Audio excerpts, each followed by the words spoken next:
عادة ما يتم شفط الغبار المتراكم على الأرض والأسطح باستخدام مكنسة كهربائية لتبدو نظيفة ولامعة، ولكن قد تكون أضرارها أكبر من منافعها.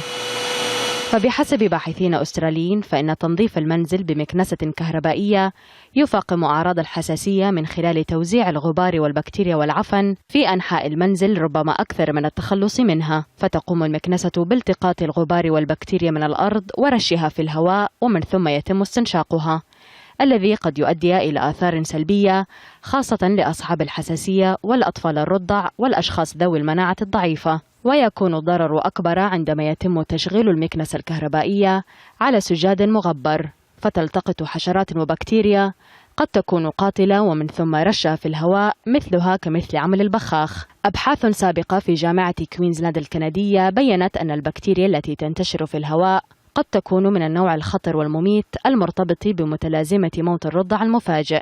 وينصح الخبراء أصحاب الحساسية بتجنب استعمال المكنسة الكهربائية عند تنظيف المنزل واستبدالها بتلك اليدوية، ويفضل استخدام الكمامات لتجنب استنشاق الغبار، والحرص على نظافة فراش المنزل وتهويته بشكل دائم.